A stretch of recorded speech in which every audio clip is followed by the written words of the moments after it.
네, 오늘 강의 주제에 말씀을 드리면 서울 공급 부족 현상, 투자자 이것 주목하라라는 강의 주제를 준비를 했습니다. 현재 부동산 시장을 보면 아파트 공급량 자체가 크게 줄어들었습니다. 올해보다 내년에 반으로 줄어들고 내후년에는 거기에서 또 반이 줄어든다고 합니다. 정부 자체에서도 공급량 자체가 부족하다는 걸 이번에 인정을 했습니다. 그렇기 때문에 이것 바로 공공재개발이라고 할 수가 있겠는데요. 공공재개발을 통해서 주택 공급을 획기적으로 늘릴 계획을 가지고 있습니다. 투자자분들 이 투자 전략 어떻게 세워야 될지 알아보는 시간 갖도록 하겠습니다.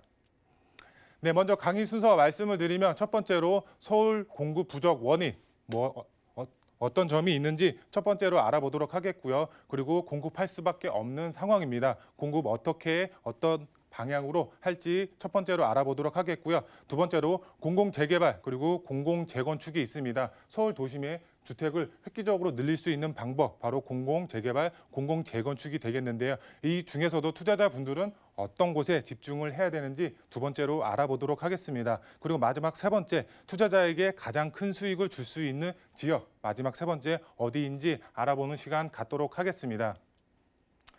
네, 제가 그래프를 가지고 왔습니다. 서울 아파트 입주 물량이 되겠는데요. 우선 현재 2020년도에 아파트 입주 물량을 보시게 되면 5만 가구가 조금 넘는 5만 가구가 공급이 됐습니다. 하지만 21년도 바로 내년입니다. 내년에 보시면 바로 2만 5천 가구로 바로 반으로 줄어들게 되어 있습니다. 그리고 내후년 22년도에 보면 2만 5천 가구에서 바로 1만 7천 가구로 크게 줄어들게 됩니다. 그만큼 서울 아파트 입주 물량 내후년 크게 줄어든다고 보시면 좋을 것 같은데요. 왜 이렇게 줄어드냐? 바로 주택 공급 지표를 보게 되면은 인허가 물량 자체가 4년 연속 감소가 됐습니다. 그리고 최근 5년 평균치를 비교했을 때 24.1%가 감소가 되면서 이렇게 아파트 입주 물량 자체가 크게 줄어들었다고 보시면 좋을 것 같은데요. 여기서 보시게 되면 준공, 인허가, 착공, 분양 이렇게 네 개를 봤을 때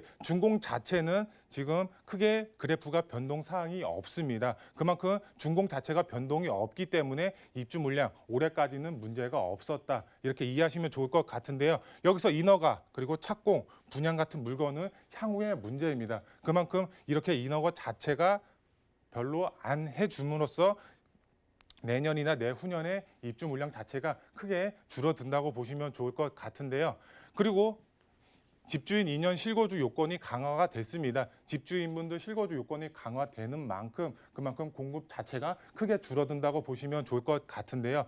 여기서 2년 집주인 실거주 요건, 양도소득세를 보려면 2년 실거주를 무조건 해야지 양도소득세 혜택을 볼 수가 있겠고요. 그리고 내년부터는 장기 보유 특별 공제, 바로 10년 보유도 해야 되고 그다음에 10년 동안 또 거주를 해야지 80%에 대한 장기 보유 특별 공제를 받을 수가 있습니다. 그만큼 이 집주인분들의 실거주 요건이 강화됨에 따라서 공급 자체가 크게 줄어든다고 보시면 좋을 것 같고요. 그리고 세금적인 부분입니다. 취득 부분, 그리고 보유 부분, 양도 부분 이렇게 세 개의 세금적인 부분이 대폭 상승이 되면서 이 현재 부동산 시장의 지금 매물 자체가 잠김 현상이 발생이 되고 있다. 이렇게 이해하시면 좋을 것 같습니다. 그러면서 매물이 잠기면서 시장에 나오지 않는다. 이렇게 이해하시면 좋을 것 같고요. 마지막으로 부동산 규제 정책입니다. 그 중에서도 분양가 상한제, 초과 이익 환수제를 들 수가 있겠는데요. 이 분양가 상한제, 정부 자체가 분양가를 정해줌으로써 건설사에 대한 이익 자체가 크게 줄어들고 마지막으로 초과 이익 환수제, 그만큼 이익이 발생이 되면 정부 자체에서 그 이익금을 환수해 감으로써 건설사의 이익 자체가 크게 다운이 된다고 보시면 좋을 것 같습니다. 건설사 자체는 자기네들이 건물을 지으면 그만큼 이익이 발생을 해야지 건물을 지을 메리트가 있는데 이렇게 분양가 상한제라든가 초과 이익 환수제를 통해서 이익 자체를 환수해 가면은 그만큼 건설사의 입장에서는 건물을 지을 이유가 없습니다. 그래서 건설사 자체에서는 가로주택 정비 사업이라든가 아니면 리모델링 사업으로 지금 현재 방향을 전환하고 있습니다. 그만큼 공공재개발이라든가 재건축 단지에 크게 이제 들어가는 물량 자체를 건물을 안 짓는다고 보시면 좋을 것 같습니다. 왜? 이렇게 이익이 다운이 되기 때문에 건설사 입장에서는 건물을 안 짓는다고 보시면 좋을 것 같은데요. 그만큼 건물을 안 지으면 공급 자체 물량이 없다고 이렇게 이해하시면 좋을 것 같습니다. 하지만 이렇게 공급 자체가 부족한 만큼 정부 자체에서는 공급을 획기적으로 늘릴 수 있는 방안을 바로 공공 재개발을 통해서 공급 자체를 늘릴 계획을 가지고 있습니다. 공공 재건축도 같이 진행이 되고 있지만 공공 재건축의 경우는 그만큼 혜택이 줄어들면서 공공 재개발을 통해서 획기적으로 공급 자체를 늘린다고 보시면 좋을 것 같은데요. 공공 재개발 70여 곳이 신청을 했고 최대 올해 20여 곳이 신청이 된다고 보시면 좋을 것 같습니다. 20여 곳이 되면서 내년 상반기에, 내년 하반기에 바로 공공 재개발이 추진이 된다고 보시면 좋을 것 같습니다. 각종 인센티브가 부여됨에 따라서 획기적으로 서울 도심에 빠르게 사업이 추진이 되면서 5년 안에 실입주가 가능하도록 사업이 진행이 된다고 보시면 좋을 것 같습니다. 두 번째로 공공 재개발 그리고 공공 재건축 어디에 집중을 해야 되는지 말씀을 드리면 우선 공공 재개발 그리고 공공 재건축 비교한 그래프가 되겠는데요. 여기서 기부 체납 부분을 보시게 되면은 조합원 물량을 제외한 50%가 바로 기부 체납으로 들어가게 됩니다. 하지만 공공 재건축의 경우는 증가 용적률에 따라서 50%에서 70% 가까이가 기부 체납으로 들어갑니다. 여기서 중요한 사항이 있는데요. 바로 공공 재건축의 경우는 용적률 최대 500% 그리고 충수 자체가 50층까지 건물을 지을 수 있게 만들어집니다. 하지만 여기서 기부 체납, 바로 용적률 증가율에 따라서 50에서 70% 가까이가 바로 기부 체납으로 빠집니다. 공공 재건축의 경우는 그만큼 사업성이 크게 다운이 된다고 보시면 좋을 것 같습니다. 그리고 공공 재개발 이제 혜택을 보시게 되면 분양가 상한제가 적용이 제외가 됩니다. 그만큼 확정 수익을 보장한다고 보시면 좋을 것 같은데요. 공공 재건축의 경우는 용적률 그리고 충수 제한을 제외한 나머지 혜택 자체가 크게 없습니다. 여기에 보시면은 집주인분들 2년 실거주 요건이라든가 초과 이익 환수제라든가 그리고 또 안전진단 강화라든가 이런 혜택 자체가 전무합니다. 그만큼 그 제한된 상황 속에서도 공공 재건축을 해야 하기 때문에 많은 분들 자체가 이 공공 재건축을 외면하고 있다고 보시면 좋을 것 같습니다. 그렇기 때문에 공공 재개발을 통해서 서울 도심에 주택을 공급한다고 보시면 좋을 것 같은데요. 우선 공공 재개발 각종 인센티브가 부여되면서 사업성 그리고 사업 속도가 크게 향상이 되면서 5년 안에 실입주가 가능하도록 사업의 속도 굉장히 빠르다고 보시면 좋을 것 같고요. 사업성까지 굉장히 크다고 보시면 좋을 것 같습니다. 그리고 공공 재건축 용적률 충수 완화를 제외하고는 추가적인 혜택이 전무하다고 보시면 좋을 것 같습니다. 그렇기 때문에 재건축 시장에서 큰 외면을 받고 있다 이렇게 이해하시면 좋을 것 같습니다. 그리고 마지막으로 서울 주택 공급 자체는 공공 재개발을 통해서 크게 획기적으로 늘어난다고 보시면 좋을 것 같습니다. 2028년까지 지속적으로 공급이 예정이 되어 있기 때문에 투자자분들의 경우는 2028년까지 공공 재개발 가능 지역에 투자를 미리 선점하셔서 투자의 방향을 잡으신다면 서울 도심에 아파트를 마련할 수 있는 큰 수익을 얻을 수 있는 투자자분들이 되실 수가 있겠습니다.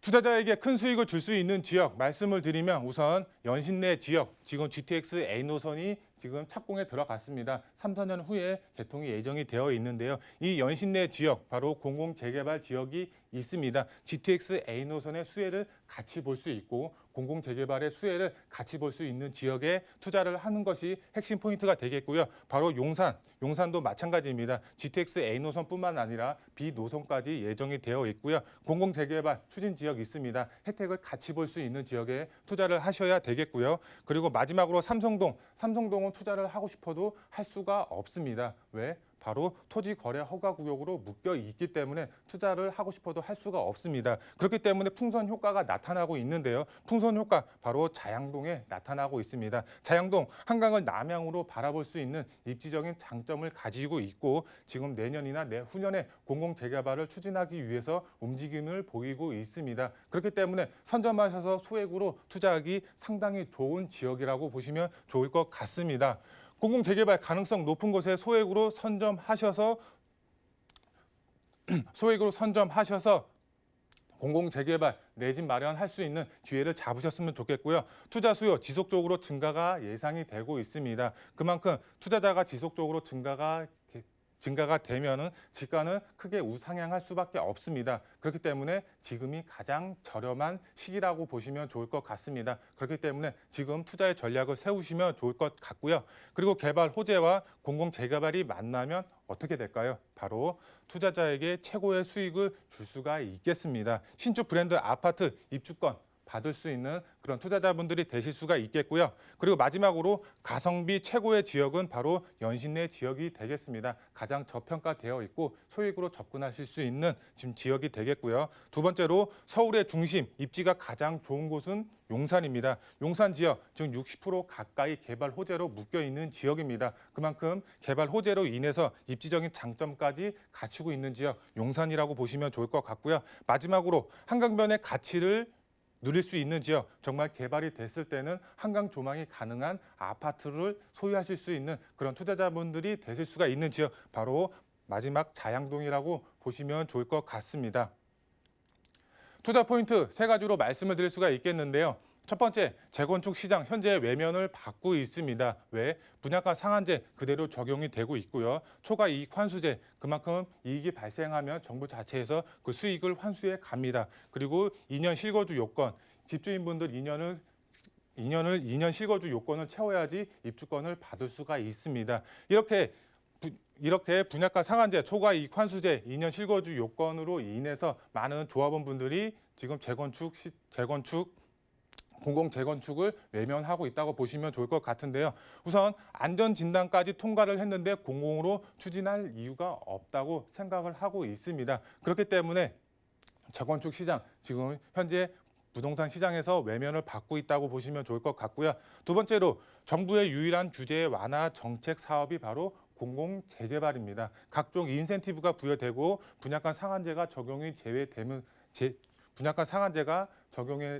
제외가 됨에 따라서 그만큼 수익성뿐만 아니라 각종 인허가를 간소함에 따라서 사업성까지 크게 향상이 됩니다. 5년 안에 개발이 완료가 될 것으로 보여지고 있기 때문에 서울 도심에서 내 집을 마련할 수 있는 그런 큰 혜택을 준다고 보시면 좋을 것 같습니다. 그렇기 때문에 투자자분들의 경우는 공공 재개발 가능 지역에 미리 선점해서 투자의 방향을 세우시면 좋을 것 같고요. 마지막 세 번째, 투자 가능 매물 희소합니다. 왜? 바로 동의서를 지금도 계속 걷고 있습니다. 그만큼 동의서를 거두면 집주인분들의 경우는 매물을 팔 이유가 없습니다. 재개발이 되면 본인에게 큰 수익으로 다가오기 때문에 집주인분들의 경우 매물 자체를 내놓지 않는다고 보시면 좋을 것 같습니다. 그렇기 때문에 투자 가능 매물 희소하다고 보시면 좋을 것 같습니다. 그렇기 때문에 마지막으로 투자 수요 그리고 지가 지속적으로 우상향할 것으로 보여지고 있습니다. 그렇기 때문에 투자의 계획을 세우시는 분들의 경우는 선점하셔서 소액으로 정말 될 수 있는 지역에 개발 가능성 있는 지역에 미리 선점하셔서 투자의 방향을 세우시면 좋을 것 같습니다.